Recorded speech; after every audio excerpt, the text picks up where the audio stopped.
Welcome back to another amazing show. This is Real Estate Coach Uncensored. My name is Greg McDaniel. And I'm Bernice Ross. And today we have something on my favorite topic, which is defending your commissions. It's called Full Commissions, Why You Are Probably Your Own Worst Enemy. Greg, when it comes down to it, there are not a lot of agents who are very effective when it comes to persuading sellers to list at a full commission.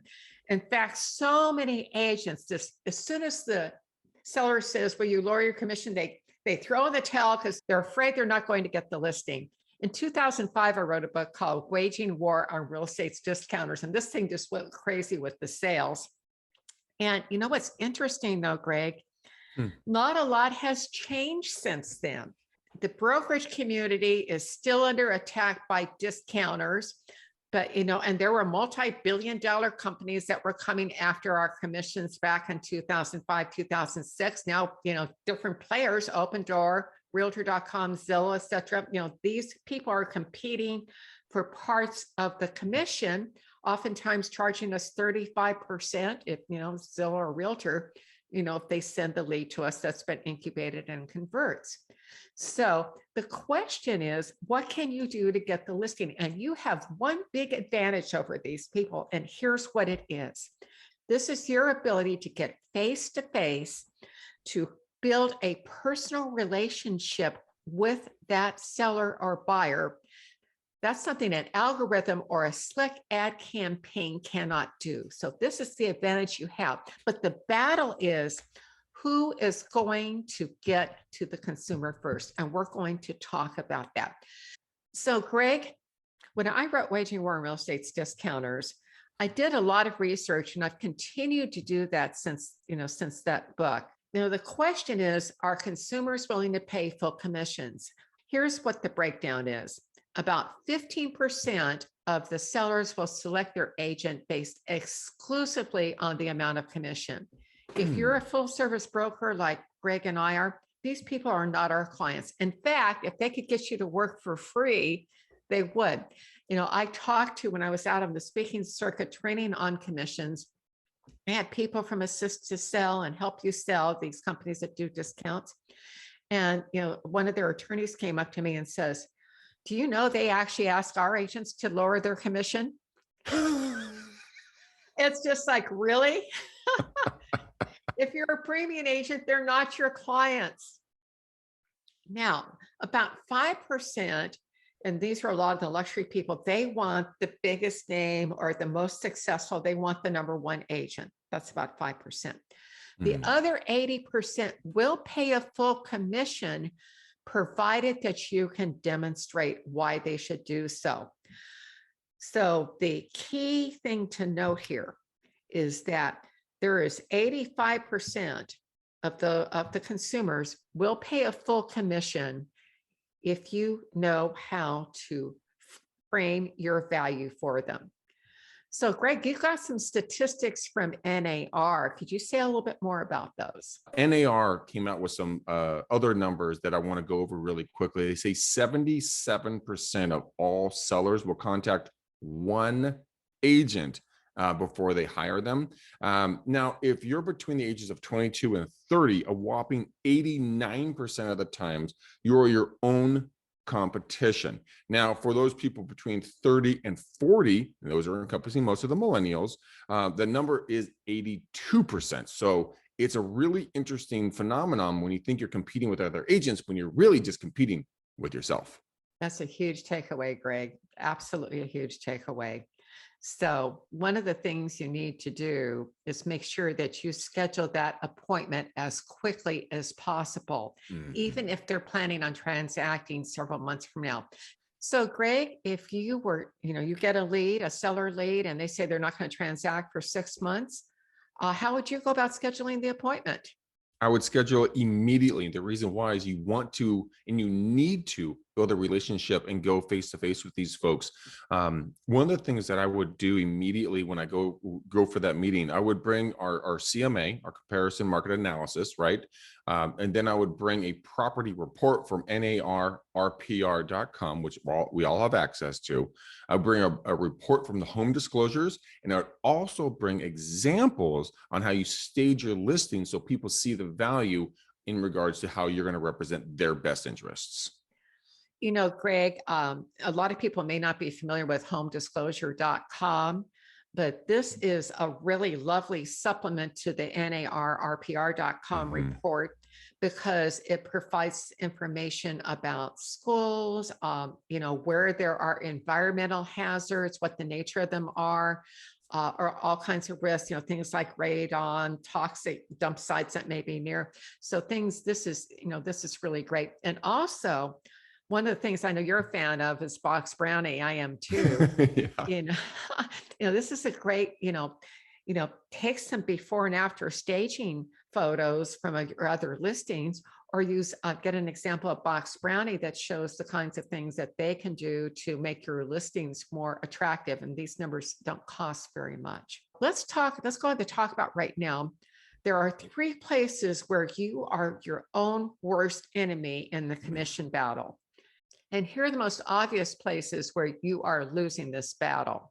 You know, Bernice, let's break into number 1 is failure to stay in touch with your past clients. According to 2021 NAR profile of home buyers and sellers, 89% of all sellers would hire their agent again, but sadly, only 26% actually did, because the agents failed to stay in contact with them. And that is an epidemic, in my personal opinion. So Bernice, let's jump into a script that's very easy for all of us to do. So it's agent says, ring, ring, good evening, Sally. This is John Agent. It's been so long since we've been able to see each other. I would love to buy you a cup of coffee and catch up. Does Friday afternoon or Saturday morning work better for you? Now, why that's so powerful is it's a very easy way in to have a conversation with somebody. It's non-intrusive. Greg, let's go on to the second reason, failure to follow up with buyer leads. I have a question for you. How many buyer leads have you failed to follow up in the last month? Greg, do you want to answer that one or no? I honestly don't want to answer that, but I'll tell you one thing. In my career, there have been thousands of buyer leads that we purchased that we did a very bad job of following up with, unfortunately. Well, did you know, according to NAR, on average, 51% of those buyers are living in a house they own and that they may have to list in order to purchase. And if you get someone who's a baby boomer, who's at least 56 or older, that number jumps to at least 65%, and as high as 86% if they're over the age of 75. So the bottom line here is, you've got to schedule that face-to-face meeting as soon as possible with your buyer leads, not just your seller leads. And the purpose of that meeting will be to do the following. First, you want to have them, check their credit report, because a lot of credit reports have errors. So you want them to check it now to see if they've got them, not when they're in the midst of making an offer. The second thing to discuss is getting them pre-qualified, or better yet, pre-approved for a loan. And you want to have that ready to go when they're ready to purchase. And then the third, and this is the one they won't know about in most cases, is to see if they will qualify for down payment assistance. Greg, 84% of the properties in the US will qualify for down payment assistance, and a huge number of the buyers will as well. So there are a lot of programs out there at the local, state, and federal level that can save money. In fact, Down Payment Resource, actually the average grant of down payment assistance, whatever that looked like, whether it's interest rates reductions or other kinds of programs, was $13,000. Finally, the most important reason, however, you want to find out if they've got a house to sell. Now, one of the problems if they do, and this is huge, is this notion of having a contingent sale. Now, you can make that, I've got several different companies. These are different companies. They're not operating everywhere in the country. You want to see if they're available where you are. But if they are available, they can make your contingent sale problem go away. The companies are Homelight, Homeward, Knock, Open Door, Orchard, and Ribbon. Again, that's Homelight, Homeward, Knock, Open Door, Orchard, and Ribbon.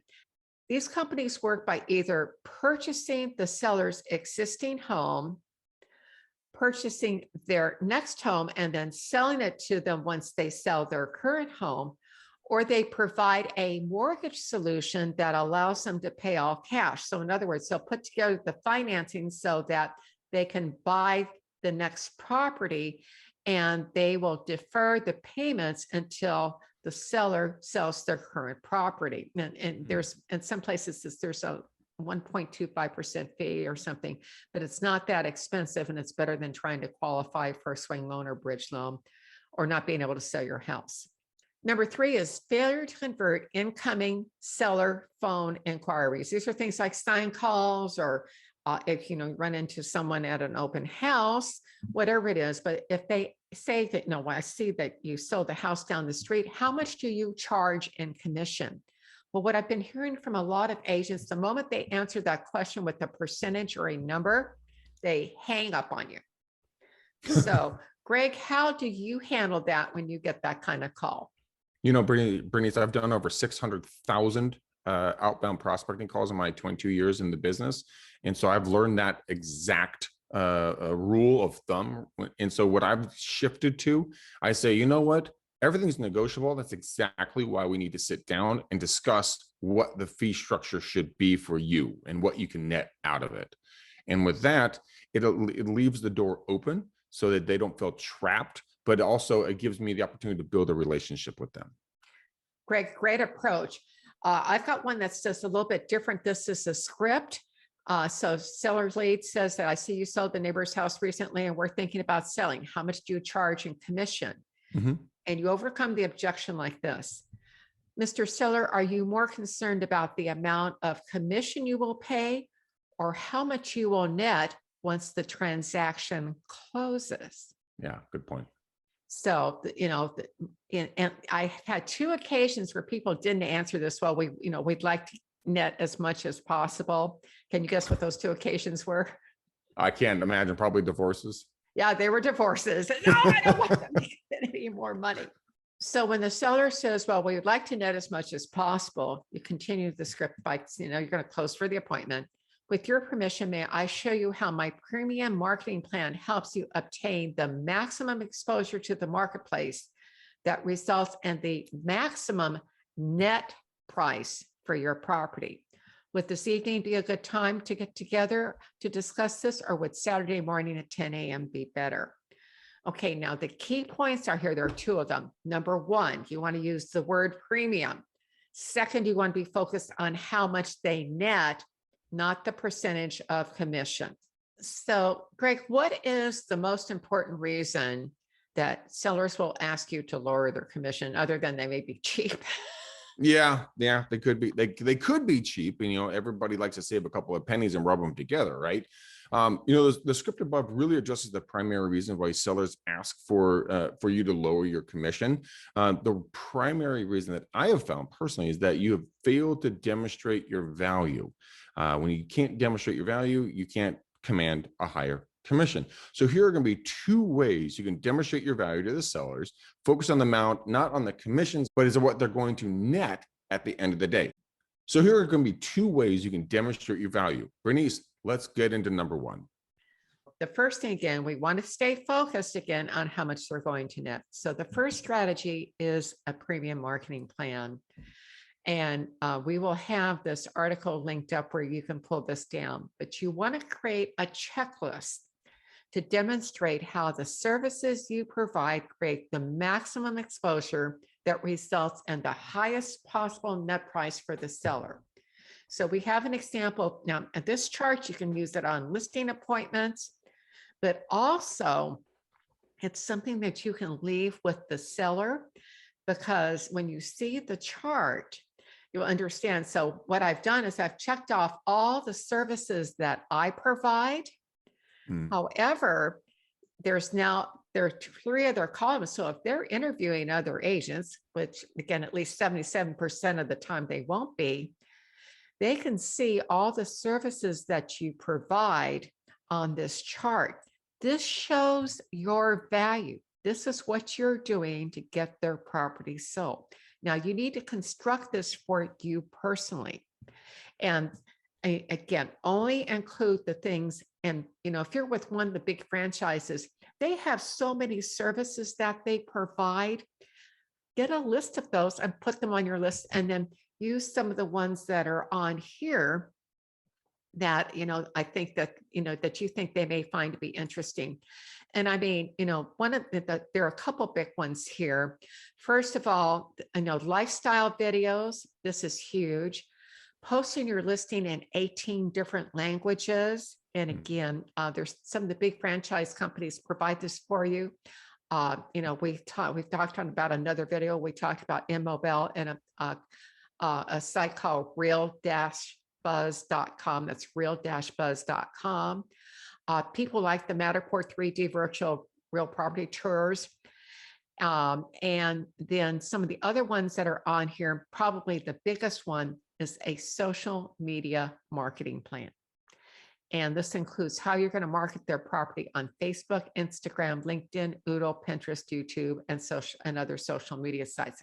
And by the way, if you need help on this, please feel free to contact us, because this is something I love training on. So please note this approach works really well with telephone leads as well. So if the seller objects to your fee, here's the script that opens this discussion during a listing appointment. So my approach, Greg, when I am defending my commission, is the best defense is a good offense. I want to deal with that objection before they raise it. And this is how I do it. So Greg, if you're my client, Greg, I assume you would like to get the highest possible net price for your property when you sell. Is that correct? Yes. Yeah. So with your permission, may I show you how my premium marketing plan helps you get the maximum exposure to the marketplace that results in the maximum net price for your property? Would that be okay with you? Of course. Yeah. Okay. So again, I said this before, but I want to reiterate this. You want to focus on the fact that if you're a premium agent, you want to say that you provide premium service. The premium marketing plan, that chart, even if you have 5 or 10 of the things on there, is enough to distinguish you from most other agents, because they don't talk about it. So Greg, one of the most powerful strategies I've ever seen is this next one. It's number 2. Compare how much your seller's net versus the MLS average net price. So, and this is only going to work if you're a strong agent who consistently sells your listings over what most other agents do. First of all, you can go to your MLS and find out what the average ratio is of the list to sell price ratio. So let's say, just for the sake of argument, it's 100%. Most agents are selling, because of all the multiple offers, most of the listings are selling at least asking price or higher. Okay. Now, what you want to go in and do is calculate your list to sell price ratio for your listings. So for example, if you normally list your houses at 300, your average list price is $300,000, and the average price that you have sold at is $324,000, you would divide 324,000 by 300,000. That comes out that you're selling at 108% over, your list price. In other words, that's $24,000 higher than, say, the average MLS agent is selling if they're selling at 100%. And here's the trap, Greg. You've seen people say, well, I got full price. Well, if you had listed at me, my sellers are getting on average 8% more than the average agent is on the MLS. So in this example, that's $24,000. That is the best justification for your commission, because you are showing them in dollars and cents why you are more valuable than those other agents that they may be talking to. Bernice, those numbers are phenomenal. And I think a lot of agents should really take a look at this, and it's very easy to get. My team and I, we've done this for years and years and years and years. And what we do is we go in and we look at what the average days on market. We look at the average close price, list price, reductions, the whole nine. Then we put a spreadsheet together and we say, look, this is what you're seeing on the MLS right now. These are what our numbers are. And here's our testimonials behind our timeframes and everything else. And a lot of the times the sellers look at it very quickly and they say, well, it looks like you guys are selling it for a lot more money. What are you guys going to do for me? And then we go into that discussion. But breaking those numbers down have been tremendously successful for us when we go on listing appointments. Greg, one of the things I really love about what you just said is that you also pointed out days on market. And in many cases, if you're selling at a higher price, you have shorter days on market too. And that's due primarily to maximum exposure. So, that was a huge takeaway that you just gave everybody, to give them the entire picture of the stats of what you're doing, not just the price. All right, Bernice, let's talk about the discount trap. What is that? Greg, everyone loves a discount. I love going to Costco to get my discounts. But if you are a full service agent, I want you to immediately stop using the word discount, because everybody loves a discount. Instead, you're going to use companies that provide services at a reduced commission. You want to reference these companies as being limited services agents or brokerages. Now, for this approach to work, you must be able to position yourself as a premium agent. That's where the premium marketing plan comes in. You're a premium agent with a premium marketing plan. Here's what to say when a seller mentions one of these companies that charge a flat rate or minimal fee.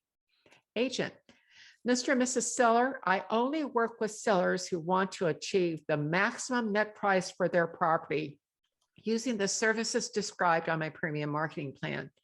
If you would prefer to work with a limited services agent who does not provide this level of service, I would be happy to give you a referral.